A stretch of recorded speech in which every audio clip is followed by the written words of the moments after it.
everyone. This is Darla Peterson with Information Systems Integrators, here with Jamie Poling with Dream Dinners. And we're going to be talking with Jamie to learn a little bit more about her business. So, hey, Jamie, how are you doing?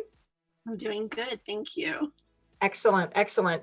So, I don't know if a lot of people know what Dream Dinners does or what you do in that. So give us an idea of what your business is about and how you got started with it. Okay. Well, Dream Dinners is a meal assembly company where prior to COVID, you used to come in and assemble your meals for the month. And you would take those meals home and put them in your freezer. And then each week you would take out a few meals that you would need for the week and thaw them out and cook them. And most of our meals cook in about 30 minutes from stovetop to table. And we've been around for my store's been around for 17 years. It was originally located in Wheat Ridge, and we were one of the first Dream Dinners franchises.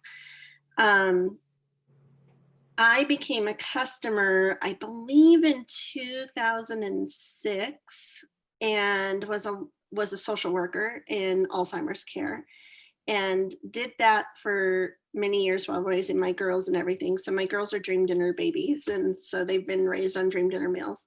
And then I decided it was time to retire from Alzheimer's care.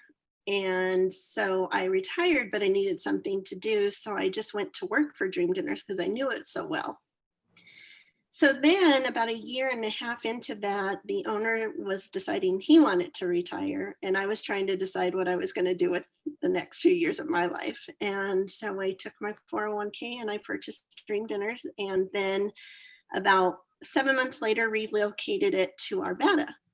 And so I didn't go into it lightly. It's a business that, as a social worker, I was a caretaker and still wanted to take care of people. And so food is a great way to take care of people. And so that's why I decided to do this and everything. And I was raised here in Arvada. I went to Arvada West High School and Fairmount Elementary and all of that, and just wanted to stay in the community. And so I was just really thankful to get to move it here. How do you feel your business has changed since March? I know that you'd indicated that you had moved into a new location, but tell me a little bit about how things have changed.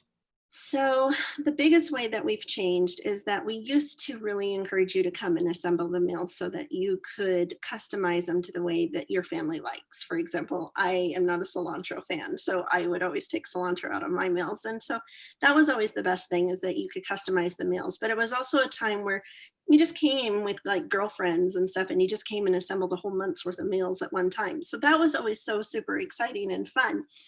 And it's also why I moved the business, because I wanted a nicer space for my customers. But unfortunately, we moved on the 27th, and I think 10 days later, we were in COVID mode. And so my business had to pivot from being you come and assemble it to we are going to assemble it. So for me, I had to completely change our business model, basically.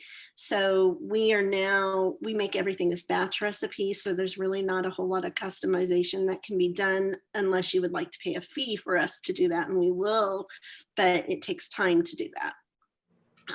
I had to hire several more employees, but that ended up being a blessing too, because, and I always try to be positive about COVID and everything. That no matter what happens in life, you should try to be positive. But my daughter was in the hospitality industry, worked for Four Seasons, and a whole bunch of her friends that day lost their jobs.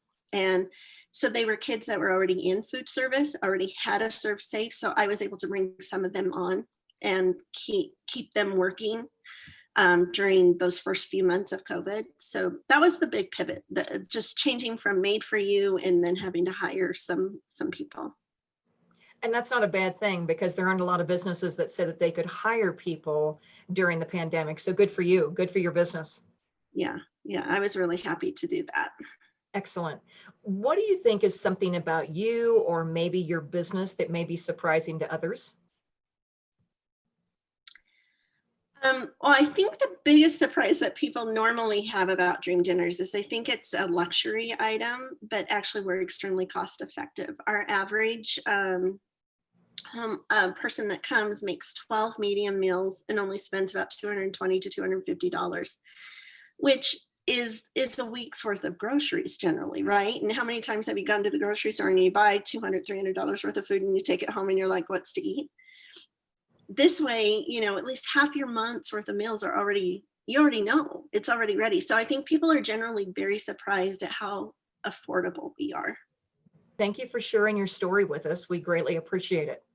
Absolutely. Thank you for having me. This was fun.